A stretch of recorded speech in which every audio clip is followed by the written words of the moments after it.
وهو على كل شيء قدير.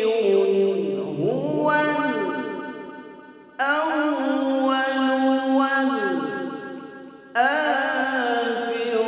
والظاهر والباطن وهو بكل شيء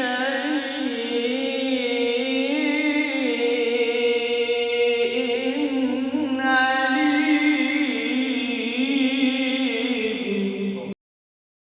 Considering the place where the Qari stops, Waqf is also of 4 types. Number 1, Al-Waqfu Tam, the complete stop. So the Qari makes Waqf in such a place where the sentence as well as the meaning is complete and there is no connection between it and the following verse. Example, وَأُولَٰئِكَ هُمُ الْمُفْلِحُونَ إِنَّ الَّذِينَ كَفَرُوا. So when a person stopped at Muflihun and he carried on by Inna Ladina Kafaru, this is known as a Waqf Tam. Because when he stopped at Muflihun, it is a complete stop. The meaning is finished, the meaning is complete, and there is no connection between the previous verse and Inna Ladina Kafaru. Because the previous verse, Allah subhanahu wa ta'ala is speaking about the Mu'minun, and the following verse, Allah subhanahu wa ta'ala is speaking about the kuffar. So there's complete meaning, there's no connection between the verses. So this is known as al-waqf at-tam. So again, this is encouragement for one and all to learn the meaning of the Quran and what Allah is telling us in the Quran. Note, a connection between two verses can be that they are either connected via their meaning, ma'nan, or by their grammar, lafzan. If the verses are connected by their meaning, then they do not necessarily have to be connected by their grammar. However, if they are connected by their grammar, then they will be connected by their meaning. Number 2, al-waqf al-kafi, the sufficient stop. The Qari makes waqf in such a place where the meaning is connected to the verse following it, but it is not connected grammatically. Example, وَبِالْآخِرَةِ هُمْ يُوقِنُونَ أُولَٰئِكَ عَلَىٰ هُدًى مِّن رَبِّهِمْ. So when a person stops at yuqinun, Allah subhanahu wa ta'ala in this verse is speaking about the mu'minun and those who believe and have conviction about the hereafter. And the following verse, أُولَٰئِكَ عَلَىٰ هُدًى مِّن رَبِّهِمْ, that they are those who are upon guidance from their Rabb, from their Lord. So just by the translation, we can see that there is connection. Allah speaking about a similar group of people, the mu'minun. However, in terms of grammar, the verses are not connected because Ulaika is a whole new verse, a starting of a new verse, and yuqinu end of another verse was the end, and the discussion was finished. As you would say, the subject, predicate, everything has been completed, and the following verse, a new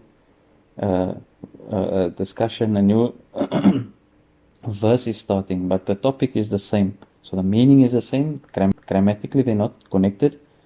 This is known as al-waqf al-kafi. Number 3, al-waqf al-hasan, the sound, the good stop. The Qari stops in such a place where the sentence has a complete meaning, but it's connected via its meaning and grammar to what follows. Example, in the word in ayah Alhamdulillah Rabbil Alameen, he stops at Alhamdulillah. So that is a complete meaning, all praise is due to Allah. But the complete verse is Alhamdulillah Rabbil Alameen. There is, by saying Rabbil Alameen, this is a connection to Alhamdulillah. So thus, if a person stops Alhamdulillah, it is a good stop. Why? Because it gives a complete meaning.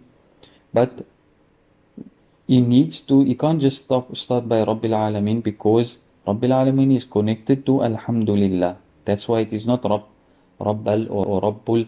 It is Rabbil following the Lillahi.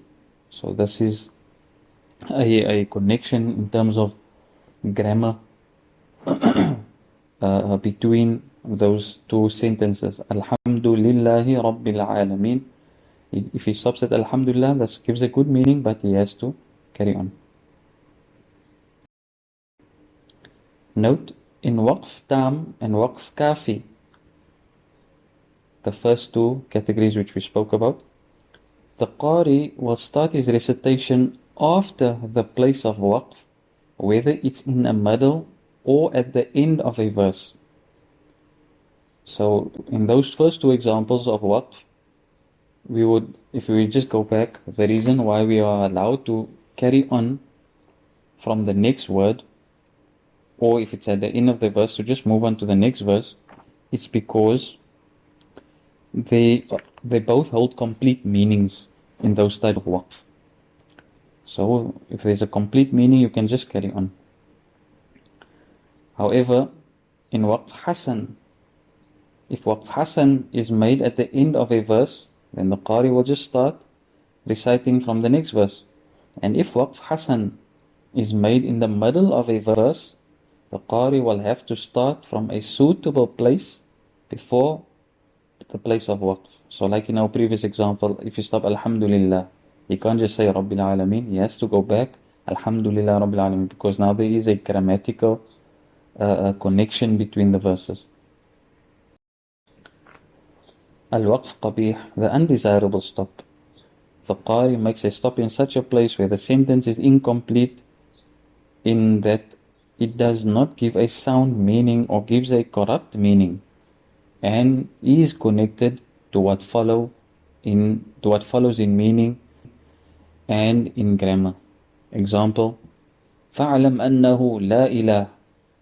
So if a person he reads, know that Allah, there isn't a deity.